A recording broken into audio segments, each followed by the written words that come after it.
Collection king ಅಂದ್ರೆ ಅದು BY Vijayendra ಅಂತ ಬೆಳಗಾವಿಯಲ್ಲಿ DCM DK ಶಿವಕುಮಾರ್ ಅವರು ಹೇಳಿಕೆ ಕೊಟ್ಟಿದ್ದಾರೆ. ಕಲೆಕ್ಷನ್ ಕಿಂಗ್ ಅಂದ್ರೆ ಅದು BY ವಿಜಯೇಂದ್ರ ಅಂತ ಹೇಳಿಕೆಯನ್ನ ಕೊಟ್ಟಿದ್ದಾರೆ DK ಶಿವಕುಮಾರ್ ಅವರು. ಗೃಹಲಕ್ಷ್ಮಿ ಗೋಲ್ಮಾಲ್ DKಶಿ ವರ್ಸಸ್ BYV. ಸರ್ಕಾರದ ಖಜಾನೆ ಖಾಲಿ ಎಂದಿದ್ದಕ್ಕೆ DK ಅವರು ಆಕ್ರೋಶವನ್ನ ವ್ಯಕ್ತಪಡಿಸಿದ್ದಾರೆ. ಅವರ ಕಲೆಕ್ಷನ್, ಅವರ ಟ್ರಾನ್ಸ್ಫರ್ ಬಿಚ್ಚಿಡಬೇಕಾ? ಅವರಪ್ಪನ ಹೆಸರು ಹಾಳು ಮಾಡಿದ್ದೆ ವಿಜಯೇಂದ್ರ. ಯಾವ ಖಜಾನೆ ಖಾಲಿ ಆಗಿದೆ ಅಂತ ಮಾತನಾಡ್ಲಿ, ಸದನಕ್ಕೆ ಬಂದು ಪ್ರಶ್ನೆ ಮಾಡ್ಲಿ ಅಂತ DK ಶಿವಕುಮಾರ್ ಅವರು ಸವಾಲನ್ನ ಹಾಕಿದ್ದಾರೆ. ಕಲೆಕ್ಷನ್ ಕಿಂಗ್ ಅಂದ್ರೆ ಅದು BY ವಿಜಯೇಂದ್ರ ಅಂತ ವಾಗ್ದಾಳಿಯನ್ನ ಮಾಡಿದ್ದಾರೆ. ಬೆಳಗಾವಿಯಲ್ಲಿ DCM DK ಶಿವಕುಮಾರ್ ಅವರು ರಿಯಾಕ್ಟ್ ಮಾಡಿದ್ದಾರೆ.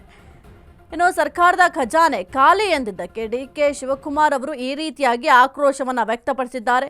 ಇನ್ನು ಸರ್ಕಾರದ ಖಜಾನೆ ಸಂಪೂರ್ಣ ಖಾಲಿ ಆಗಿಬಿಟ್ಟಿದೆ ಅಂತ BY ವಿಜಯೇಂದ್ರ ಅವರು ಹೇಳಿದ್ರು. ಹಾಗಾಗಿ ಆ ಒಂದು ವಿಚಾರಕ್ಕೆ ಸಂಬಂಧಪಟ್ಟಂತೆ DK ಶಿವಕುಮಾರ್ ಅವರು ರಿಯಾಕ್ಟ್ ಮಾಡಿದ್ದಾರೆ.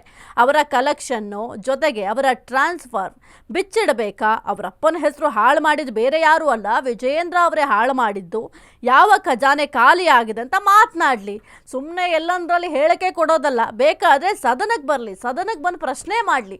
ಅಲ್ಲಿ ನಾವು ಏನು ಉತ್ತರ ಕೊಡಬೇಕು ಆ ಒಂದು ಉತ್ತರವನ್ನು ನಾವು ಸದನದಲ್ಲಿ ಕೊಡ್ತೀವಿ. ಅದನ್ನು ಬಿಟ್ಬಿಟ್ಟು ಎಲ್ಲಂದ್ರಲ್ಲಿ ಮಾತನಾಡಿದ್ರೆ ಹೆಂಗೆ ಸಾಧ್ಯ ಆಗುತ್ತೆ? ಸದನಕ್ಕೆ ಬಂದು ಪ್ರಶ್ನೆ ಮಾಡಿದಾಗ ನಾವು ಏನು ಉತ್ತರ ಕೊಡಬೇಕು ಅದೆಲ್ಲವನ್ನು ಕೂಡ ನಾವು ಕೊಡ್ತೀವಿ. ಜೊತೆಗೆ ಎಲ್ಲಿ ಖಜಾನೆ ಖಾಲಿ ಆಗಿದೆ ಅಂತ ಕೂಡ BY ವಿಜಯೇಂದ್ರ ಅವರು ಹೇಳಬೇಕಾಗುತ್ತೆ. ಜೊತೆಗೆ ಅವರ ಅಪ್ಪನ ಹೆಸರು ಹಾಳು ಮಾಡಿದ್ದೇ ವಿಜಯೇಂದ್ರ, ಬೇರೆ ಯಾರೂ ಹಾಳು ಮಾಡಿಲ್ಲ. ವಿಜಯೇಂದ್ರ ಅವರು ಅವರ ಅಪ್ಪನ ಹೆಸರು ಹಾಳು ಮಾಡಿದ್ರು ಅಂತ DK ಶಿವಕುಮಾರ್ ಅವರು ವಾಗ್ದಾಳಿಯನ್ನ ಮಾಡಿದ್ದಾರೆ BY ವಿಜಯೇಂದ್ರ ವಿರುದ್ಧವಾಗಿ. ಇನ್ನು ಸರ್ಕಾರದ ಖಜಾನೆ ಖಾಲಿ ಆಗಿಬಿಟ್ಟಿದೆ ಅಂತ BY ವಿಜಯೇಂದ್ರ ಅವರು ಹೇಳಿದ್ರು.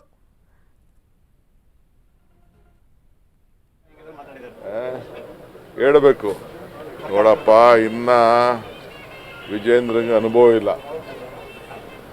ಖಜಾನೆ ಯಾವ ಖಜಾನೆ ಖಾಲಿ ಆಗಿದೆ? ಯಾವ ಖಜಾನೆ ಖಾಲಿ ಆಗಿದೆ ಹೇಳಬೇಕು. ಬಾ ಅಸೆಂಬ್ಲಿಲಿ ಮಾತಾಡಕ್ಕೆ ಹೇಳಿ. ಎಲ್ಲ ತಪ್ಪಿಸ್ಕೊಂಡು ಎಲ್ಲ ಹೋಗಿ ಎಲ್ಲ ಇರೋದಲ್ಲ, ಬಂದಿಲ್ಲಿ ಮಾತಾಡಲಿ ಅಸೆಂಬ್ಲಿಲಿ.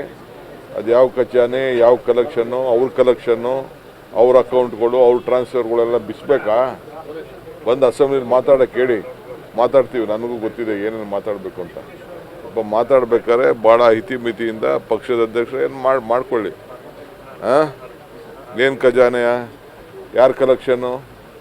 ಕಲೆಕ್ಷನ್ ಏನಾದ್ರು ಇವತ್ತು ಕಿಂಗ್ ಅಂತಂದರೆ ವಿಜಯೇಂದ್ರ. ಅವ್ರ ಅಪ್ಪನ ಹೆಸರು ಇವತ್ತೇನಾದ್ರು ಇಳಿಸ್ಬೇಕಾದ್ರೆ ವಿಜಯೇಂದ್ರ, ಅದನ್ನು ಮರಿಬಾರ್ದು. ನೋಡಪ್ಪ, ಇನ್ನ ವಿಜಯೇಂದ್ರಂಗೆ ಅನುಭವ ಇಲ್ಲ. ಕುರಿತು ಹೆಚ್ಚಿನ ಮಾಹಿತಿ ನೀಡ್ತಾರೆ ನಮ್ಮ ಪ್ರತಿನಿಧಿ ಪ್ರಶಾಂತ್. ಸದ್ಯಕ್ಕೆ ಒಂದು ಗೃಹಲಕ್ಷ್ಮಿ ವಿಚಾರ ಬಹಳ ಸದ್ದು ಮಾಡ್ತಾ ಇದೆ. ಅದರ ನಡುವೆ ಈಗ BY ವಿಜಯೇಂದ್ರ ಅವರು ಕೂಡ ಸರ್ಕಾರದ ಬಳಿ ಖಜಾನೆ ಖಾಲಿ ಆಗಿದೆ ಅಂತ ಹೇಳಿದ್ದಾರೆ. ಅದಕ್ಕೆ ಈಗ DK ಶಿವಕುಮಾರ್ ಅವರು ಫುಲ್ ಗರಂ ಆಗಿ ಉತ್ತರ ಕೊಟ್ಟಿದ್ದಾರೆ. ಏನಾಗ್ತಾ ಇದೆ ಈ ಒಂದು ಗೃಹಲಕ್ಷ್ಮಿ ವಿಚಾರಕ್ಕೆ ಸಂಬಂಧಪಟ್ಟಂತೆ?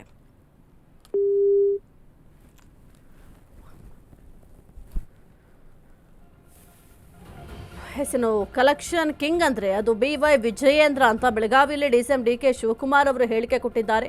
ಈ ಒಂದು ಗೃಹಲಕ್ಷ್ಮಿ ವಿಚಾರಕ್ಕೆ ಸಂಬಂಧಪಟ್ಟಂತೆ ಸಾಕಷ್ಟು ಚರ್ಚೆ ಆಗ್ತಾ ಇದೆ. ಸದ್ಯಕ್ಕೆ ನಮ್ಮಿಂದ ತಪ್ಪಾಗಿದೆ ಅಂತ ಲಕ್ಷ್ಮೀ ಹೆಬ್ಬಾಳ್ಕರ್ ಅವರು ಕೂಡ ತಪ್ಪೊಪ್ಕೊಂಡಿದ್ದಾರೆ ಒಂದು ಗೃಹಲಕ್ಷ್ಮಿ ವಿಚಾರಕ್ಕೆ ಸಂಬಂಧಪಟ್ಟಂತೆ. ಆದರೆ ಈಗ BY ವಿಜಯೇಂದ್ರ ಅವರು ಸರ್ಕಾರದ ಬಳಿ ಹಣ ಇಲ್ಲ, ಖಾಲಿಯಾಗಿದೆ, ಸಂಪೂರ್ಣವಾಗಿ ಖಾಲಿಯಾಗಿಬಿಟ್ಟಿದೆ ಅಂತ BY ವಿಜಯೇಂದ್ರ ಅವರು ಹೇಳಿದ್ರು. ಅದಕ್ಕೆ DK ಶಿವಕುಮಾರ್ ಅವರು ಕೂಡ ವಾಗ್ದಾಳಿಯನ್ನ ಮಾಡಿದ್ದಾರೆ.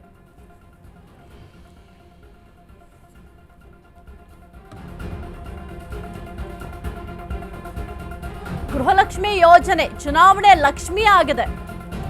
ಬೆಳಗಾವಿಯಲ್ಲಿ ರಾಜ್ಯ ಬಿಜೆಪಿ ಅಧ್ಯಕ್ಷ ವಿಜಯೇಂದ್ರ ಅವರು ಈ ಒಂದು ಹೇಳಿಕೆಯನ್ನ ಕೊಟ್ಟಿದ್ದಾರೆ. ಸದನಕ್ಕೆ ಲಕ್ಷ್ಮೀ ಹೆಬ್ಬಾಳ್ಕರ್ ತಪ್ಪು ಮಾಹಿತಿಯನ್ನ ನೀಡಿದ್ದಾರೆ. ಶಕ್ತಿ ಯೋಜನೆಯಿಂದ ಸಾರಿಗೆ ಇಲಾಖೆ ಸಂಕಷ್ಟಕ್ಕೆ ಸಿಲುಕಿದೆ.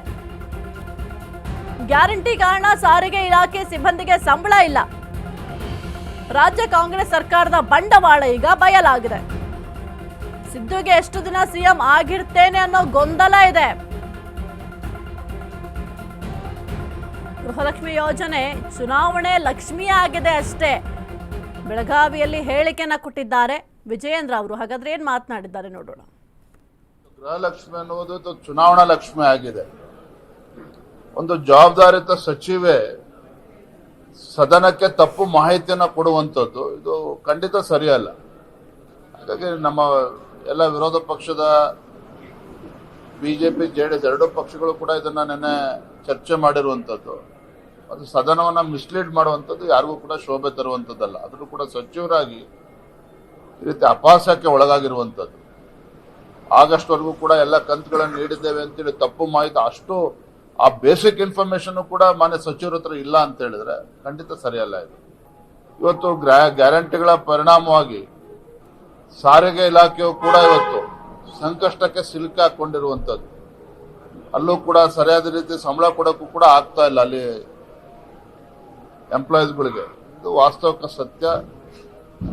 ಬರುವಂಥದ್ದೆಲ್ಲ ಇನ್ನೂ ಕೂಡ ಇವರ ಬಂಡವಾಳ ಬಯಲು ಆಗ್ತದೆ. ರಾಜ್ಯ ಸರ್ಕಾರದ ಮಹತ್ವಾಕಾಂಕ್ಷೆಯ ಗ್ಯಾರಂಟಿ ಯೋಜನೆಗಳು ಎಲ್ಲೋ ಒಂದ್ ಕಡೆ ಹಾದಿ ತಪ್ತಾ ಇದೆ. ಸದನದಲ್ಲೂ ಕೂಡ ನಾನು ಹೇಳಿದ್ದೆ, ಇವತ್ತು ಗೃಹಲಕ್ಷ್ಮಿ ಅನ್ನುವುದು ಚುನಾವಣಾ ಲಕ್ಷ್ಮಿ ಆಗಿದೆ. ಒಂದು ಜವಾಬ್ದಾರಿತ ಸಚಿವೆ ಸದನಕ್ಕೆ ತಪ್ಪು ಮಾಹಿತಿಯನ್ನು ಕೊಡುವ